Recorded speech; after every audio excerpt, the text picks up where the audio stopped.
sikat ng araw ay naghihintay. Ang mga gamit sa top box ay siksik na at matibay. Isuot ang helmet, i-check ang gulong at kadena.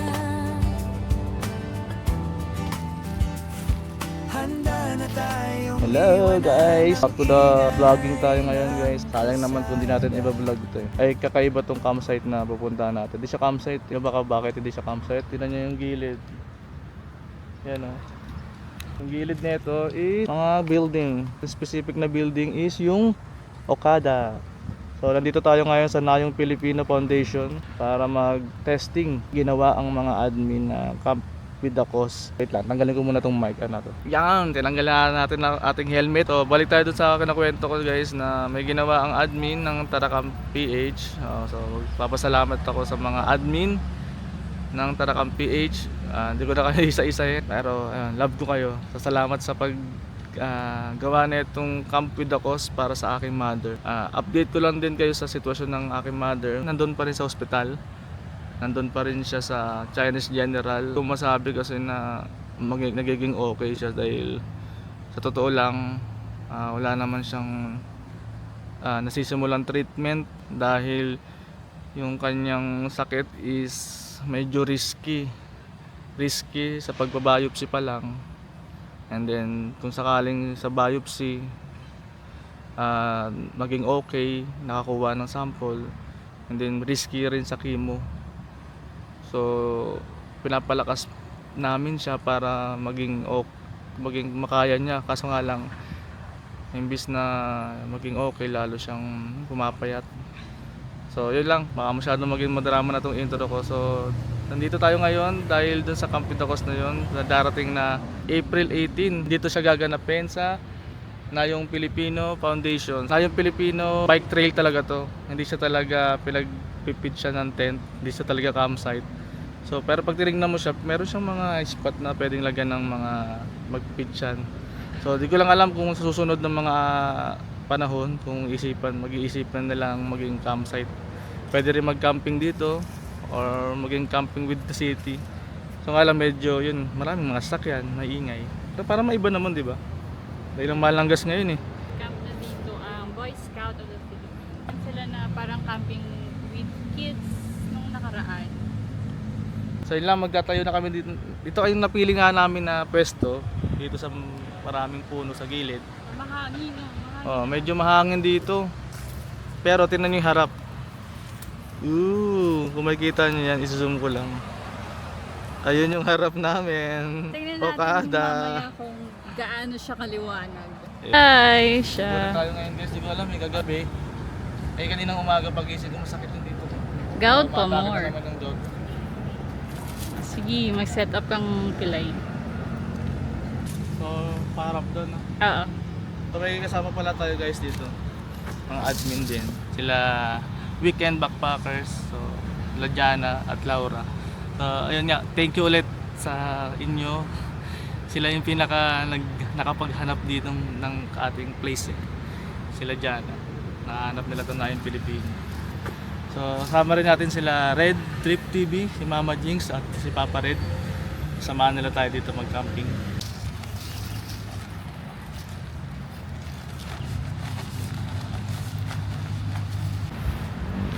Ang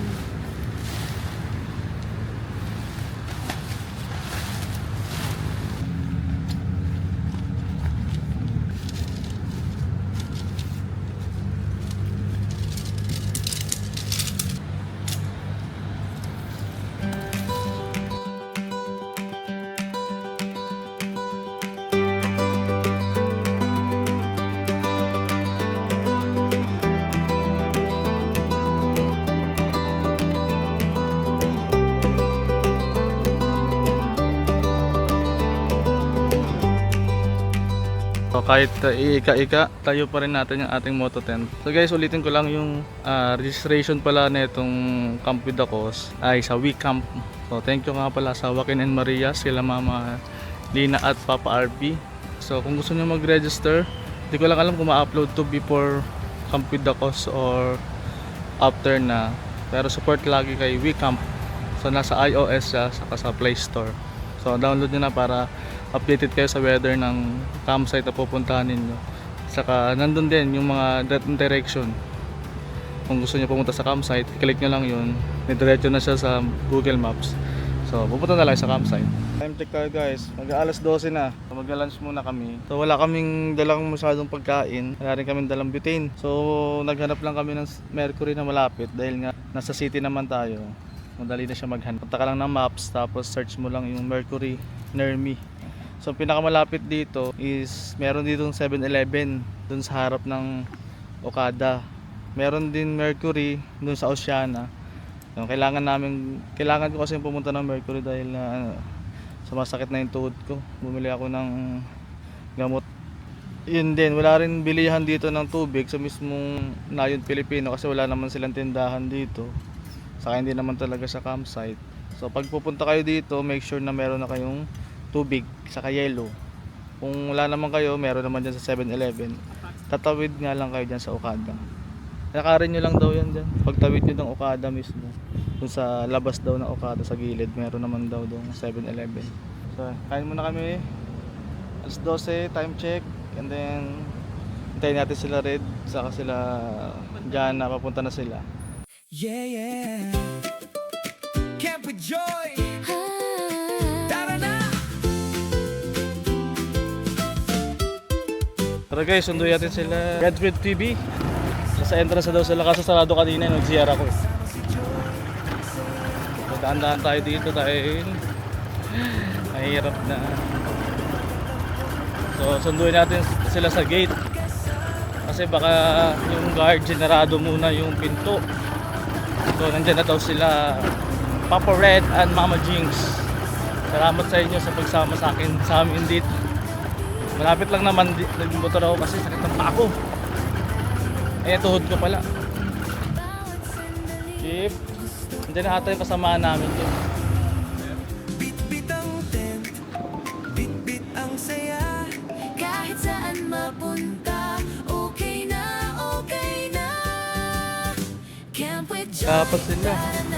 So dito yung harap pala ng Okada. Ito yung mismong harap ng Nayon Pilipino. Nahanap natin sila Papa Red. Ah, di kayo minto? So, dito sila Papa Red. Hello, Papa Red and Mama Jinx. Nangyari sa'yo? Gout na naman. Hawakan ka Mama Jinx, baka malaglag. Baba muna dahil mag-fill up.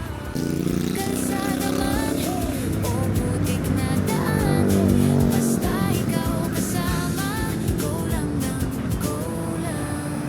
Ulan man o init, tuloy ang saya. Sa bawat lakbay, Ikaw ang kasama. sa cameraman o sa totoong buhay. Time check muna. 2:30 at kasalukuyan nagsiset up sila Papa Red doon.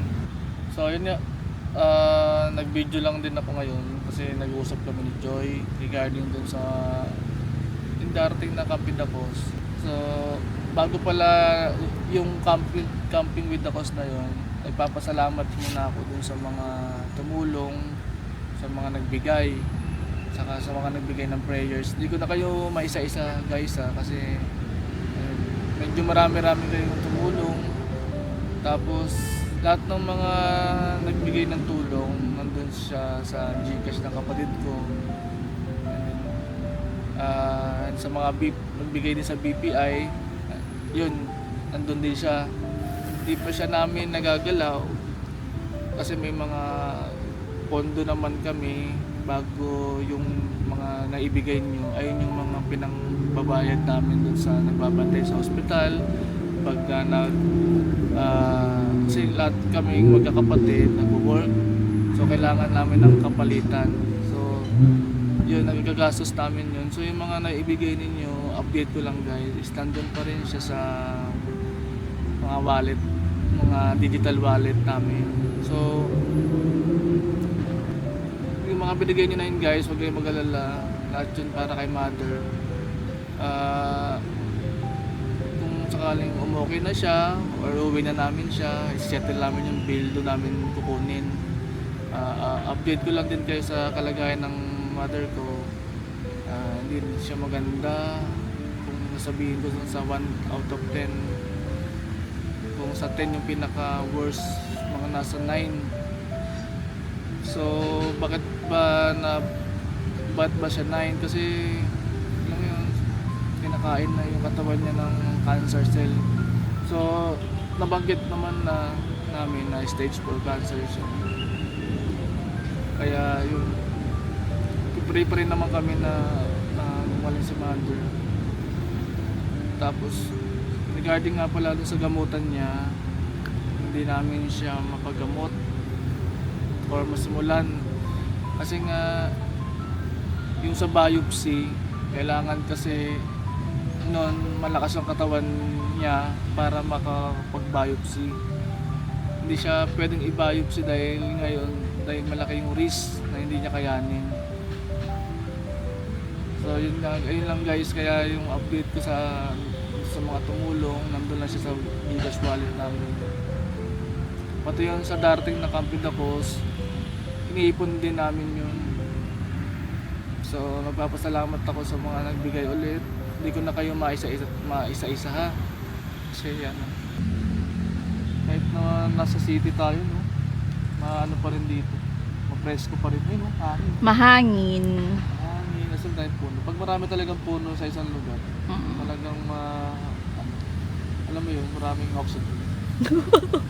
May init talaga dito kasi nga city.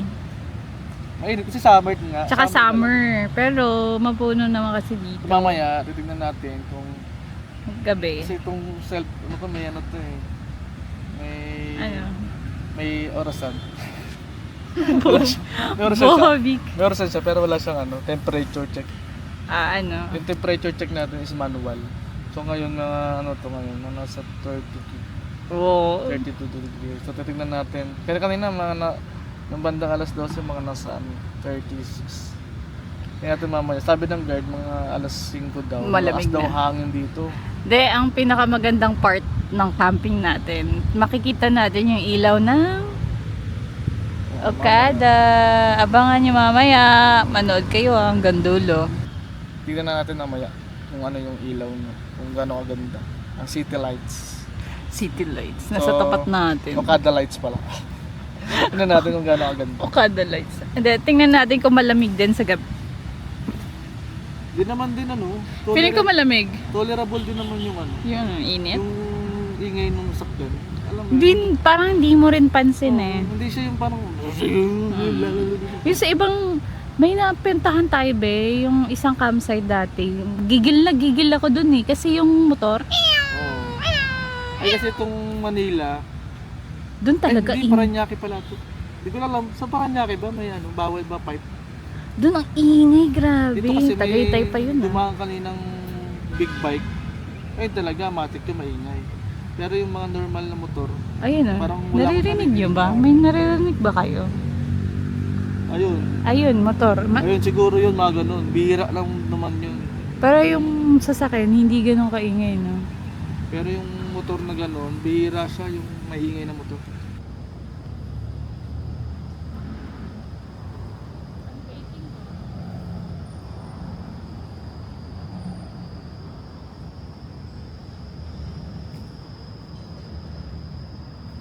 So, dumating na nga pala guys ang ating kasama si Weekend Backpackers, Jana at si Laura.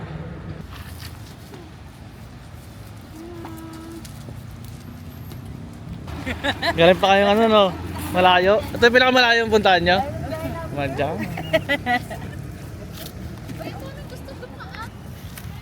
Ang ganda oh.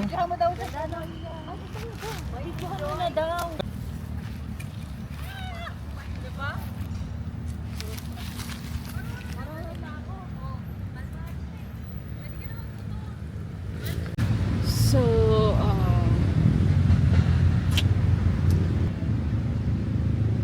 yung last clip ng video na to, after nun,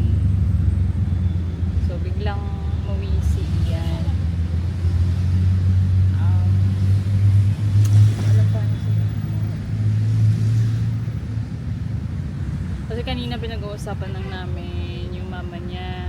Yun nga. So, parang sinasabi ko sa kanya na kailangan namin mag-vlog ngayon para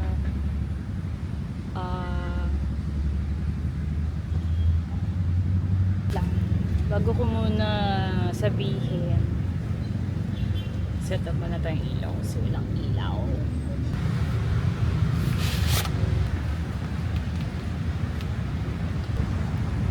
Umuwi nga siya kasi namatay na yung mama niya. So, ako lang yung naiwan dito sa campsite. Hindi rin namin maligpit kanina. And ayoko naman iwan sila dito. Tsaka, for now, siguradong busy siya sa preparation para sa funeral. Tsaka sa mga hospital na kailangan i-settle. So, wala rin akong gusto. So, decide ako na tuloy ko na lang yung camp natin. Set up muna tayo ng ilaw. Tapos pakita ko sa inyo yung tsura ng Okada. Hindi na din ako magluluto kasi makikikain na lang ako. Tsaka hindi rin ako marunong. Kasi may prepare kami dito food, yung instant. Eto.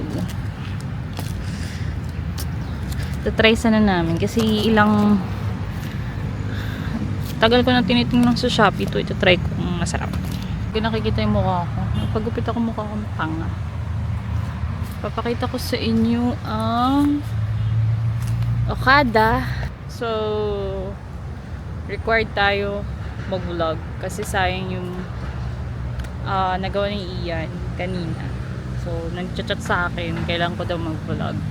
So, sa lahat ng iniisip niya pa yung sabihin sa akin, mag-vlog daw ako.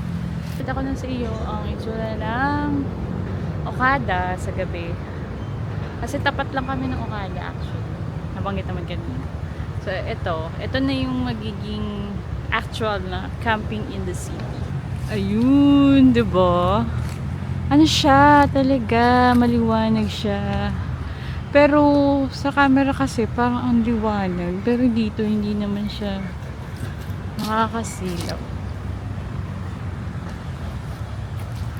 Ayan. And then, kanina, yung ingay dito, tolerable siya kasi gawa ng sasakyan. Yung may ingay lang, yung motor. Pero ito, hindi naman siya ganun kaingay. Pero syempre, expect mo na may sound talaga ng sasakyan. And then yun, yung malaking screen, para kami may TV. And guys, secured naman yung place kasi may fence dito. Gated siya. So, mataas siya. Mataas. Di siya di siya basta-basta mapapasok. Tsaka kanina may umiikot na guard. Coordinate na namin siya sa na yung Pilipino, yung safety. Syempre, mas gusto din nilang safe yung campers na magka-camp sa event. So, ayun, may lumapit sa amin na nakatoka na magbantay sa amin this night. So, safe kami kahit nasa city. Yun din kasi yung number one priority namin, yung safetyness. Yung camp for a cause, syempre naisip naman yung gas nga. Yung mahirap kasi diba, ang mahal ng gas. Tapos kung camp for a cause, kung may campsite naman, syempre magpapatong pa din yung campsite. And then, dito naman, tsaka kung magpapatong ng campsite o libre man, kawawa din yung campers kasi sobrang layo. Tsaka yung sa site namin kasi mostly admins ay taga Manila, more on dito sa city side, sa Metro Manila. So, nag-decide kami na naghanap kami ng alternative na mas malapit. Pero para naman, ayaw kasi naman camp for a cause, since hindi naman siya talaga event, para siyang chill camp. Ayaw naman namin na yung burden yung entrance fee is sobrang laki. So dito naman, yung price naman namin is more, may portion yung paggamit ng place, of course, lagi naman may portion yan. Reasonable naman yung price namin kasi may portion sila yung Pilipino na kailangan for the maintenance fee.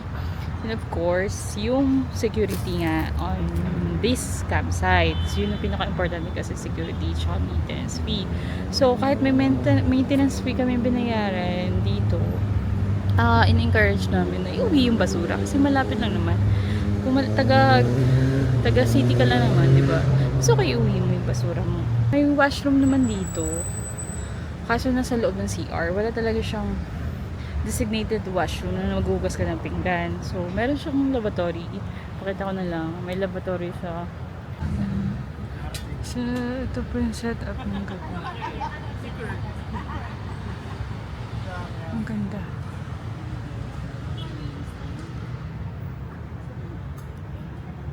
Gusto ko na ba?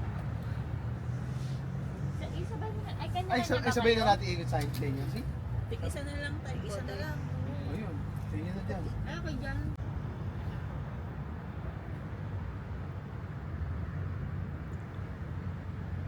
Hello guys, di na ako nakapag-update pagkagising. So, ayun, nagkape. Punta kasi ako ngayon sa CR. Maliligo ako, so papakita ko sa inyo yung CR nila. May CR naman dito. Semero siya, pero may CR naman. So, pakita ko lang, quick lang. Hindi na kasi ako naka-vlog kanina. Medyo dinamad ako. Eto, papakita ko sa iyo yung lugar yung Pilipino. So, eto siya. Mahangin naman siya, pero mainit siya kasi nga summer talaga.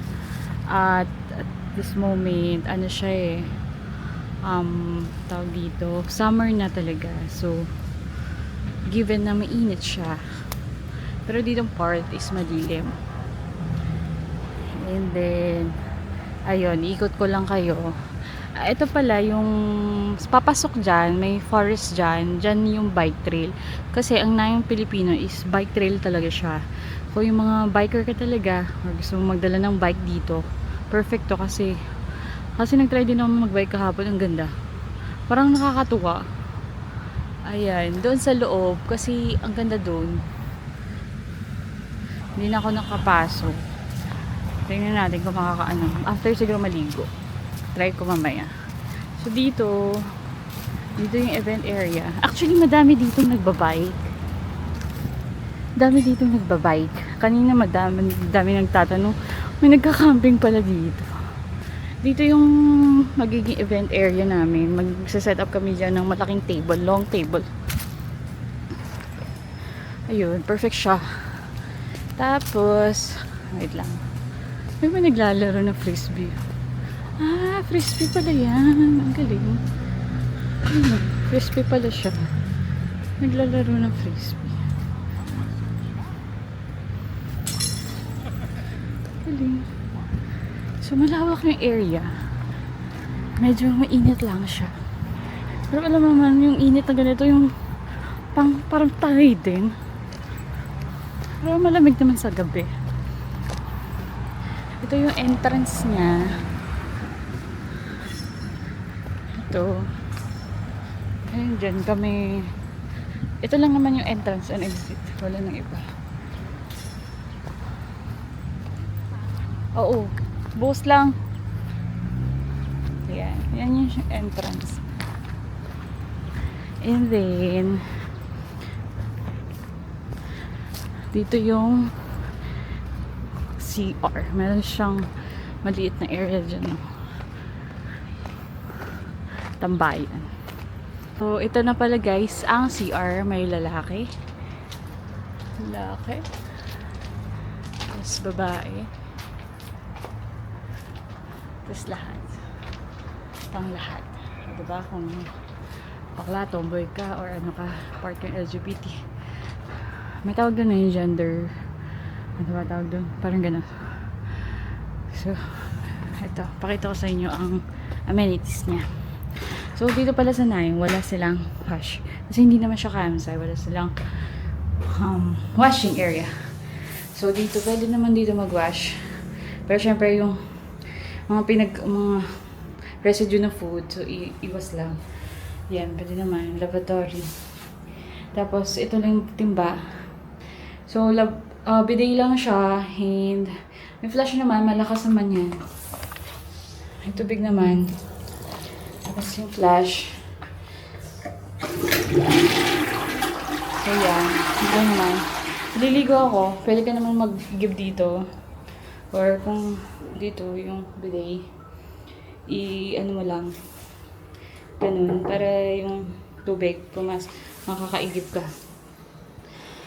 Ayun. Discard na lang kasi nga semiroto. Given naman na yun. And then, balikan ko kayo. Maliligo muna ako. Fresh na. Pa yan. Nakakairita yung mukha ko. Pasensya nyo ng mukha ko. Kaya ako mag-vlogger. Ayoko nakikita yung mukha ko. Kaya, punta tayo dun sa, bike trail. Hanggang dun sa phase 2. Ha? Pinagbagyan ko na kayo, ha? Manood kayo, ha? Ito yung bike trail. Pero sulit naman yung pagod ko maglakad. Ito, ayan. Sige, punta tayo dun. Pagurin nyo. Parang layo. Tama ba ito? Seryoso. Sige, isang oras na vlog to. Dito dumaan ng pala. Yan siya. Perfect siya for bike trail dati ito. Lugar na to. Alam ko, kwentuhan ko na lang. Alam ko kasi, nung inimil namin yung Pilipino, try na ilang namin. Kasi naman, naghanap na kami ng place to camp here in the city kung mayroon. Kung pwede lang sa Luneta Park ba. Pumayag. Nagulat kami pumayag. So, parang meron naman pala camping dito. Dito na nag-camp. I mean, nakapag-event na dito. Ang Boy Scout of the Philippines. Nakaraan, may nakita ko dun sa page na parang nag-camping yung mga bata. Parang may activity sila. Gumawa ata sila ng suman. Tapos, parang day tour lang. Parang outdoor events. Parang gano'n muna yung kinikater nila for now. So, nung nalaman nila yung camping with the cause, na-excite sila. And yun, parang may plan sila na i-open to in the future. Pero syempre, ang daming kailangang ayusin. Syempre, since public property ito, kasi pag i-open mo overnight isang place, diba, for camping, issue dyan security. Kasi kagabi kami, ayan siya, hindi ko na alam papuntang papasok. Doon na pala kami. Pasok ko ba ako doon? Ayan, pasok ako doon saglit, ha, binalikan ko na para makita niyo yung lugar, ha. Ayun, diba, walking vlog. Ayun, pumayag sila. Syempre, medyo tumagal na registration kasi syempre, yung mga papers pang kailangan, email, yung mga kailangan gawin. As much as we want to, yung registration open agad, may mga kinoconsider kami, nalaglag. Yung mga kinoconsider kami na approval from them. Illegal naman lahat. Tsaka, it's okay talaga na mas maayos. Alam mo namang ayaw namin magpa-event lang. Putyo-putyo lang. Hindi maayos yung well-coordinated sa kailangan i-coordinate. So ito, dito nag-event yung mga bata nakaraan. Kung titignan nyo yung page nila. Dito sila gumawa ng suman. Ayun, meron silang parang sandbox dito. Yan, sandbox yan. Pwede kang kids mo maglaro dyan. Ayun, may mga little vloglets. Ayun, diba? Napagod ako. Pinagod niya ako. Yun yung mga upuan. Pwede ka mag-chill dito. Mag-sunbathing ka dyan. Di ba, paghapon naman hindi naman siya ganun kainin. Tanghali lang to, ha? Tanghali kasi, alas 12. Pinaikot ko kasi kayo, alas 12. Ayan, may gusto kong ipakita sa inyo yung parang mini forest. Yung mukha ko. Ay, diba? Ako na-miss nyo na yung mukha ko, eh. Miss. Ito. Ito.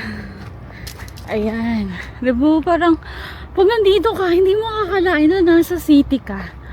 Diba? Dapat may mga ganito within the city. Maka-breathe man lang. May nakausap nga ako kaninang biker. Open na po pala ito, nagtatanong sa akin, open na po pala ito for camping? Sabi ko, ay hindi po, for public. For event lang namin. Ayun. Ito na yung gusto kong pakita sa inyo, yung parang daan. Ang dami yung trees, mga iba't ibang klase. Wait lang, pakita ko. Yan. Pero may ano siya dito. Nag-trip lancing sila nakaraan. And no, may mga yan, pwede mo pakita sa kids mo. Mga names ng trees, educational stuff, diba?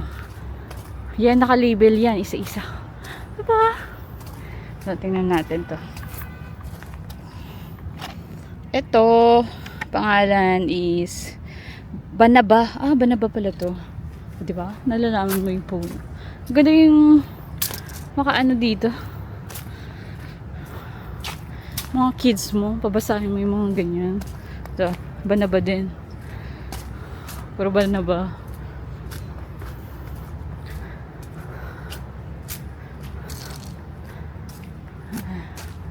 What you'll see inside. Diba? Ito. Ito, ayusin ko. Yan.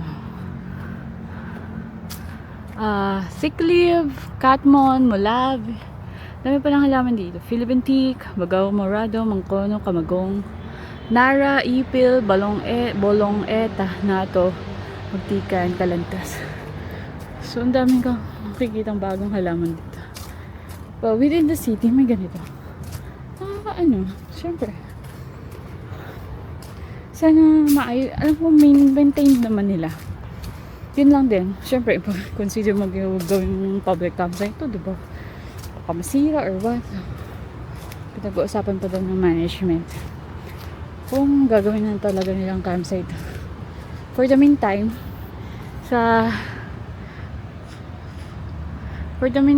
for the cost, di ba makaka-experience ka na mag-camping dito? Kung hindi man maging campsite to, at least maka-experience ka. Oh, di ba? Yun yung experience naman eh. Kahit city to, at syempre, given na maingay, may dumadaan, mainit, at least, as a camper, masasabi mo, ay, nakapag-camp na ako, nakapag-camp na ako dyan. Yun yung maganda. Yun yung mga kwentong pwede mong ikwento sa mga anak mo, sa mga kaibigan mo. Ay, nakapag-camp na ako dito. Experience siya. So, hindi ka lang makakatulong for worth na 700 pesos overnight. Nakakapaggastos ka nga sa Starbucks and all eh. Ito, 700 lang. Tsaka may fees naman kasi talaga sinayang. Hindi naman siya free kami dito. May fees din. So, reasonable naman siya. So, ayun, di ba? Malaking chance to na makapag-experience ka ng camping in the city. Nasa, tapat pa ng Okada. So, ayun lang naman. Sana, yun lang. Wala naman talaga ako talagang balak mag-vlog today. So, kay Ian dapat talaga for parang mag-thank you lang. So, ayun. So, sad lang din na nawala yung mama niya. So, ayun, hindi ko kasi alam paano ko, i-relay yung ganong bagay. Hindi ako sanay. So, yun lang. Lang siguro, I ask for your prayers. And, syempre, sana malagpasan din namin to. Ayun, ayoko na din madrama. Ayun lang. Sana nag-enjoy kayo. Ito. Hanggang dito na lang. Bye-bye. See you sa next vlog. Kung makakapag-vlog pa ako, parang ayoko na. Ito lang. Hanggang dito na lang. Bye-bye!